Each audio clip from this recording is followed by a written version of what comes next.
nama wal jana jannee ergine tokko hin jiru. Ati gaafa hidhame tu kana silki Sabriinatti paaswordii waa maraa wajjitti kannite. Koodii himee fi koodii waatisaabii, koodii teelegiraamaa, koodii hunda himeetii fitin itti kanne. Koodii hatta dawwaltee hunda na gaafatte. Silkiin tante koodii ishaaraa malee banamuu diddeenaan inni fuulaan banamti beeka iPhone tun.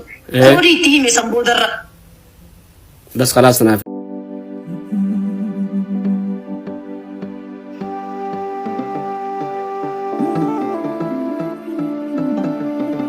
Hiriyaa gantuu ishii akka ofiitti otoo ilaalanii akka haadha ofiitti akka qaama ofiitti otoo dabarsanii ilaalanii dabarsitee nama kennitu qullaa namaa hala baastu rabbi namarraa haa qabu rabbi namaa eegu shiniin jira namni of eegitoo hin danda'u namni nama malees jiraachuu hin danda'u ashamaa harka fuunee hordoftoonni kennaa jaalalaa akkam jirtu nagaa keessanii nagaadha rabbiin galannaa ta'u isinis lafatti nagaa ta'aadha amtuun isin hin argini amtuu isinirraa haa qabu shiniin jedha arra jechuudha wanta dhugaa fi dhugaarratti hundaa'e tokko nama hundumaaf barumsa akka ta'u eenyuma caalayyuu jechuudha ofii qofatti amanuun akka danda'amu arra jechuudha kanan hordoftoota kiyyaa isin fayyada jedhee isiniif qooduudha dhufe isiniin jedha akkasuma immoo laayik gochuudhaan yoo jaalattan viidiyoo kana immoo sheer gochuun hiriyoota keessaniin qaqqabsiisaa yaada qabdan koomentii barreessaadha hara kan taatan immoo maatii ta'aa gara maatii keenyatti dabalamaa isiniin jedha obboloota kooyi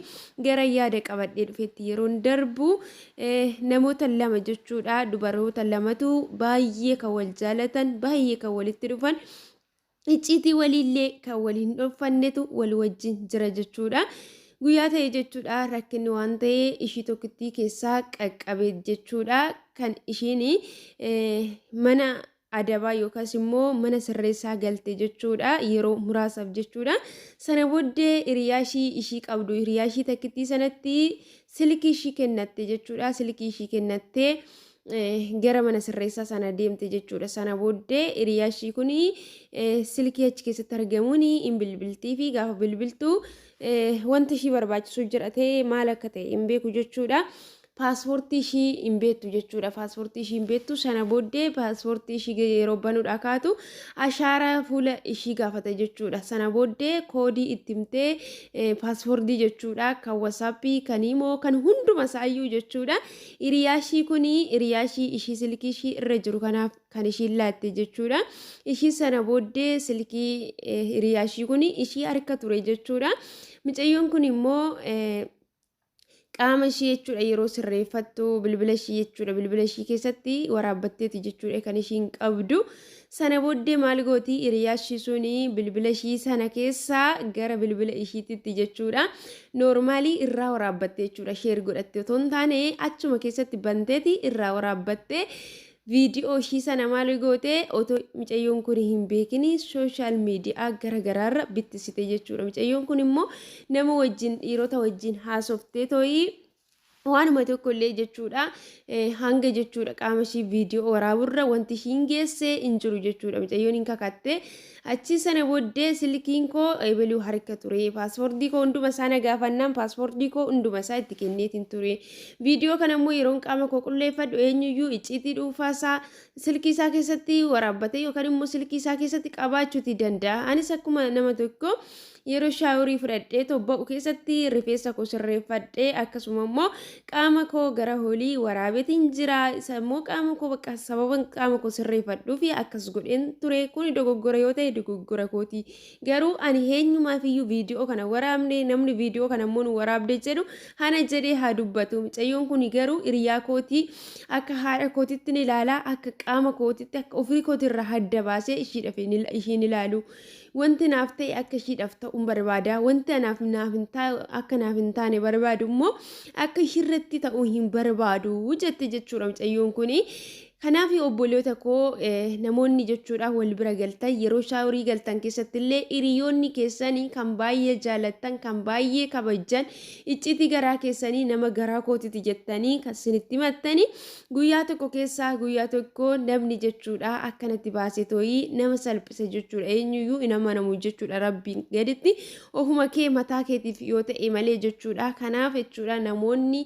hiriyoota taatanii jirtan hamma barbaadan illee jechuudha hiriyoota taatan baattanii yoo jiraattan icciitii keessan akkasuma immoo paaswoordii silkii keessanii hin kenninaa isiniin jedha. Kana bira darbee immoo yeroo ammaa kanatti haalli teekinooloojii hedduu tokko waan baay'atee jiruuf jechuudha. Maaliif isin qaama keessa waan barbaaddanii waraabuu dandeessu jechuudha. Maaliif isin of saalfachuutii hin dandeessan jechuudha. Maaliif yeroo qaama keessan qulleeffattan keessatti achi keessatti of ilaalaa ofirraa qulleessuutii dandeessu jechuudha. Kanaafi qaama keessan isin yoo laaltanis yoo dhiistanis wanti cubbuus ta'u hin jiru, wanti biraatis immoo hin jiru jechuudha. Maaliif waaqayyotu isiniif kenne hin beekta jechuudha. Adeenyummaa kee qaama keessan jechuudha. Waaqayyollee sanuma jechuudha. Garuu qullaan kee gaafa ala ba'ee namni si salphisa jechuudha. Maaliif ati kophaa kee shaaworii kee galuu fudhachuu dandeessa jechuudha. Uffata kee baafattee akkasuma immoo uffata kee baafattee qullaa kee rafuu dandeessa jechuudha. Kophaa keetitti garuu nama bira gaafa ba'e si salphisa jechuudha. Kanaafiyyuu jechuudha. Paaswoordii silkii keessanii hiriyaa keessan hangam yoo jaalattaniyyuu dabarsitanii hin kenninaa isiniin jira. Hiriyaa baay'ee jaalatanirraan jechuudha. Yeroo hundumayyuu kan baay'ee miidhaman nama hin jaalannee miti jechuudha. Nama jaalataniin jechuudha. Bara kana keessatti immoo namni qullaa namaa dhoosu, namni qullaa namaaf shaffanu hin jiru jechuudha. Kan nama salphisu malee. Kanaaf nama kamirraayyuu wajjin yoo jiraannes hariiroo keenya daangaa itti godhanneetu jechuudha. Alaalumatti wajjin haa jiraannu malee eenyummaa keenya jechuudha dabarsinee tooyi gonkumayyuu itti of kennuu hin qabnu jechuudha. Maaliif namni harka isaa jala akkas galfatu barbaada. Gaafa ati dhadheemmoo harka isaa jala galte yookas immoo gaafa ati hirkoo godhattee namni kun naan hin kuffisu jettee itti hirkatte si jala sokkeetu si kuffisuuti danda'a jechuudha. Kanaafiyyuu jechuudha baay'ee saniituma jechuudha namarraa of eeggachuun baay'ee barbaachisaadha isiniin jedha obboloota koo.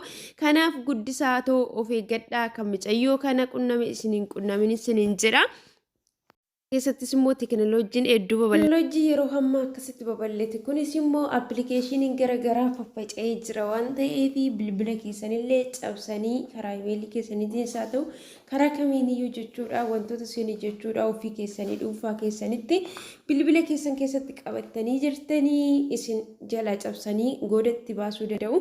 Tokkicha immoo haalatti isin jala ba'eera taananii akkasumatti googilii irratti deemetu isheefi ta'e dhaloota hanga dhalootatti daddarbasanii jira. Kanaaf of eeggannoo haa taasifnu jireenya keenya fi keessumaa jechuudha namoonni mana madaamii keessa galtanii yeroo shaaworii keessa fudhatanillee of eeggannoo godhaa isiniin jedha. Kaameraan mana isaanii keessa faffaca'ee waan jiruuf isaan guyyaadhuma tokko keessa qaama keessan baasanii gurgurachuu danda'u yookiis onlaayinii irra oolchuutii danda'u isiniin jedha. Rabbiin isin haa eegu jajjabaadha.